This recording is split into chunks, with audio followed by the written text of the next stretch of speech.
Hello बच्चों, let us read the question first. Question में बोला गया है the main arena of various type of activities of a cell is nucleus, plasma membrane, mitochondria और cytoplasm.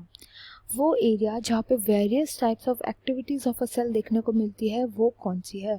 यहाँ पे की कॉन्सेप्ट जिसकी हम स्टडी करेंगे वो है डिफरेंट टाइप ऑफ ऑर्गेनल्स देखेंगे सेल के। Different type of organelles, cell में various type of organelles present होते हैं। सबसे पहला दिया गया है न्यूक्लियस। तो न्यूक्लियस होता है जो कि most of the time centre में प्रेजेंट होता है सेल के। प्लांट सेल में थोड़ा हल्का सा साइड में प्रेजेंट होता है क्योंकि वैक्यूल जो होता है उसने पूरी जगह घेर रखी होती है प्लांट सेल में। इट इज एनिमल सेल में सेंटर पे लोकेटेड होता है न्यूक्लियस। इसका फंक्शन होता है जेनेटिक मटेरियल को स्टोर करके रखना। जेनेटिक मटेरियल को एक ऐसे एनवायरनमेंट में स्टोर करके रखता है जहाँ पे अच्छे से प्रोटेक्टेड होता है। जेनेटिक मटेरियल क्या होता है? मोस्ट ऑफ द सेल्स का डीएनए होता है। डीएनए को क्रोमोसोम्स की फॉर्म में प्रोटेक्ट करके रखता है न्यूक्लियस। बट यहाँ पे वेरियस टाइप ऑफ एक्टिविटीज देखने को नहीं मिलती सेल की, तो ये इनकरेक्ट हो जाएगा। नेक्स्ट बोला गया है प्लाज्मा मेम्ब्रेन। तो प्लाज्मा मेम्ब्रेन को सेल मेम्ब्रेन भी बोला जाता है एंड ये सेलेक्टिवली परमेबल मेम्ब्रेन होती है। Selectively permeable membrane. Selectively permeable इसको इसलिए बोलते हैं क्योंकि सेल को जब जिस चीज़ की ज़रूरत होती है, जिस कंपोनेंट की ज़रूरत होती है, केवल उसी को अंदर आने देता है ये।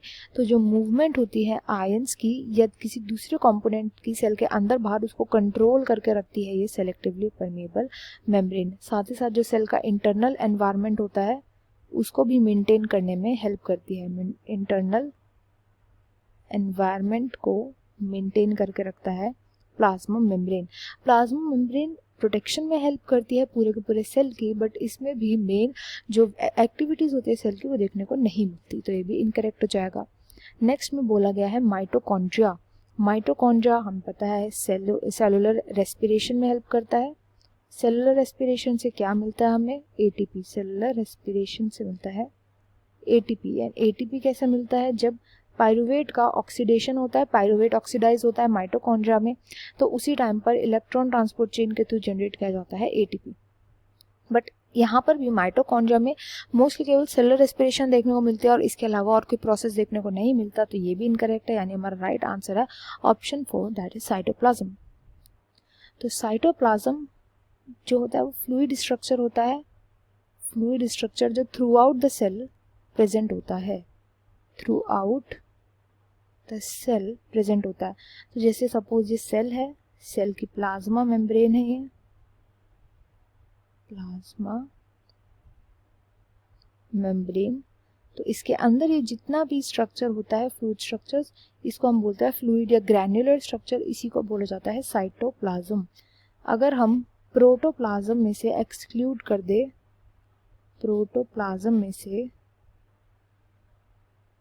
एक्सक्लूड कर दें प्लाज्मा मेम्ब्रेन को एंड न्यूक्लियस को, तब जितना भी सामान बचेगा सेल के अंदर उसको हम बोलते हैं साइटोप्लाज्म।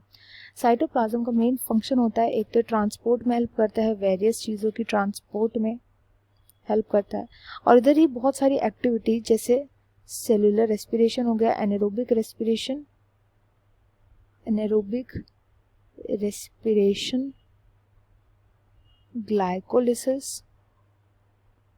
ग्लाइकोलिसिस और भी बहुत सारे इंपॉर्टेंट सेलुलर एक्टिविटीज वो सब साइटोप्लाज्म में ही देखने को मिलती हैं।